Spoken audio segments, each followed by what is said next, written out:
questions. James, after looking at the film, what stood out to you about Drew Shelton against Indiana? How has he carried that over to getting ready for Maryland in case OU doesn't play? Yeah, he played really well. For a true freshman, we've been excited about him for a while. I think he's a multiple position guy. I think he could play tackle, guard. He's actually done some center as well. He's a smart guy. He's a mature guy. He's picked it up fast. But he played well. I mean, typically with offensive linemen, if you're not talking about him, that's a good thing. And we've been very impressed with him. We'd still like to redshirt him if we could, but I don't know if that will be feasible. James, you've been familiar with Tagovailoa for a while now. In the time that you've started seeing him at Maryland, what are the differences you've seen in this game, and how would you say he's evolved as a quarterback over the past few years? Yeah, obviously he's always been an athletic guy and a guy that can create and extend plays, can really make all the throws. His accuracy has gotten better. His touchdown to interception ratio has gotten better. I also think, from a system standpoint, they've done a really good job of putting him in position to be successful and also recruiting well around him. He's got a bunch of weapons around him. He's like a lot of quarterbacks. He just continues to get better with experience and, with the talent they've surrounded him with. With the transfer portal situation being wide open, we'll have more situations like Chop being able to play against the team that he just played for. What's has he had any certain reactions to it this week? And then for you, how do you kind of work through with guys who are playing their most recent team right off the bat? Yeah, we don't really get into it a whole lot. I mean, obviously it's different the way college football is now. I mean, this would have never happened. Obviously years ago there's always been transfers, but it was always harder to do it kind of within conference. But it really hasn't been a whole lot of conversation.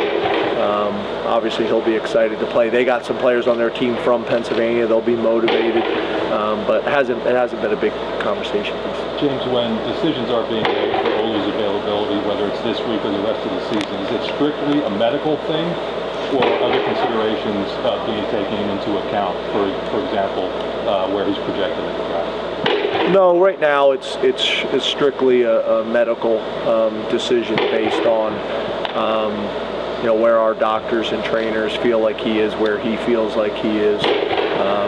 That's the conversation. Obviously there's other conversations that are going on, but not about availability for games.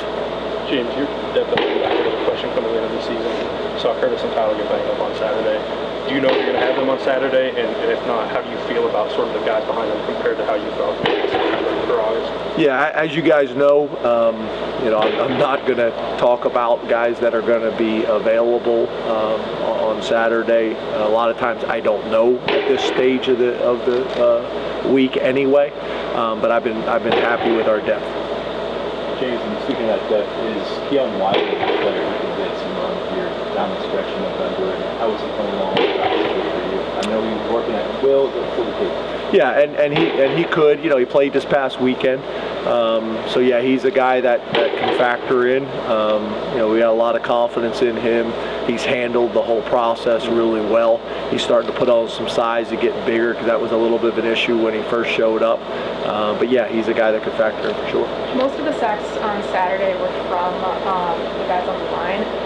Was there like a certain matchup, or was there a different scheme that you guys used to be that successful against Indiana? No, it's about matchups. It's about they threw the ball a lot. It's about us playing man coverage and forcing the quarterback to hold on to the ball. But it wasn't like we ran a different scheme that week. Obviously, you always have a few little pressures or twists that are different week to week, but no, it was about our guys are getting better and some of the matchups were favorable. Hey James, you mentioned, I think it was either last week or yesterday, about how Olu was kind of like the left tackle coach for Drew. How has Drew handled that download of information from Troutwine and from Olu and from Caden Wallace and from everybody to get him ready for last week, and then possibly for the future if necessary? Yeah, it's not like the only difference is probably Olu. He's been taking reps there as a backup all year. And again, we would hope, and it looked like he has been preparing as if he was the starter. So really the only difference is Olu spending a little bit more time with him at practice as kind of like the left tackle coach. James, with building depth, back in August you talked about not being led by ego at certain points during the season as an attempt to get guys in and build that depth. At this point in the year, how do you feel like you've done with that and that goal? Yeah, I think we've done well with that. We played a lot of guys early on. We had a ton of games where we were fortunate to be in a position to get guys on the field and get reps, which also allows your veterans to get some time off the field and get them rested and recovered. But yeah, I think there's been a ton of examples that you guys have seen, whether it's seconds or thirds, playing considerable reps, either rotating in or through injury. So I think there's a ton of examples of depth and guys being developed and ready to play when their number's been called. You mentioned the number of Pennsylvania natives playing in Maryland, but on the flip side, it's a pretty big Maryland footprint on your roster. Why do you think you've been able to be successful recruiting in that state over the past few years? Yeah, obviously, distance plays a major factor in it. We're not far from them. Penn State's always had a really good history of players from the DMV and specifically Maryland. I lived there for 8 years. I got a lot of contacts and connections. I was a recruiting coordinator at the University of Maryland for a while, so got a lot of guys on my staff like Anthony Poindexter that recruited the area for a long time. So it's just a combination of them being in the region, the distance.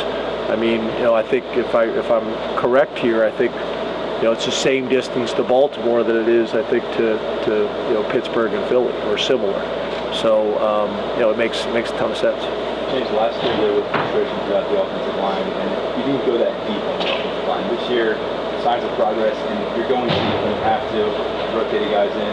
Those two things combined, seeing that and talking about line, what does it mean to you? Yeah, I think it's a real positive. I mean, obviously, I think the challenge for everybody, especially in today's day and age of college football, is depth across the board, and at positions like O-line, where sometimes it takes a little bit longer to develop those guys because it's a man's game. When you're that close to the ball, it can be challenging. So we're in a better position. Again, that goes back to the point that I've made multiple times about. We seem to have a larger number of young freshmen in this class that have been able to come in and contribute, and that's not just a tailback. That's at positions like offensive line where typically that's not the case. Is that something that, obviously rankings are what they are, but is that something you mentioned besides the line a few weeks ago that you're going to look to change in recruiting? That you said you want to get bigger.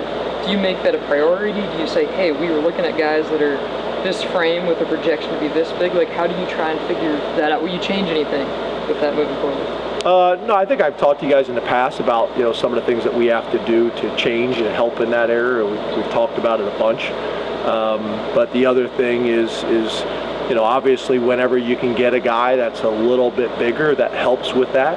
But I wouldn't say we're necessarily changing our recruiting model. I mean, if you look, some of the most highly respected players in college football in the NFL as offensive linemen started out as tight ends and D ends and things like that. So, you definitely can grow the position in a lot of different ways. You can do it through recruiting, but you can also do it through development. I'd say more times than not, it comes through development, and that's in the weight room, and that's in the nutrition plan, and that's all those things that have factored in. Two more. Khalil Dinkins has progressed in the Yeah, really good. He's smart, he's talented, he's athletic, he's getting bigger and stronger. He's getting more confident with the playbook. So, it was good to see him get in the game and make some plays on Saturday. We're going to need that to continue to grow with him. And then hopefully we'll be getting Jerry Cross here back at some point. He's another guy we're pretty excited about. Hey James, when you're going up against a certain team, for example, teams have to contend with your pressure and the personality of your defense. When you're going up against an offense maybe that throws a lot of screens, does that change your personality at all, or does that change something from your perspective where it kind of fundamentally tilts what you might want to do or how you react to stuff like that? Yeah, I think your question is a good one, and they do throw a ton of screens, and they're good at it. It's one of the better things that they do. So yeah, I think it could impact. what you do and how you do it, but you can also say, okay, within our scheme that already exists with the things that we're calling, there's still somebody that's responsible for the tailback. There's still somebody that's responsible for the tight end. There's still a whole player who's a free player who's reading the quarterback and can make plays as well. So it's a combination of really both of those things. Thank you, Coach. Thanks, guys. Thank Thank you.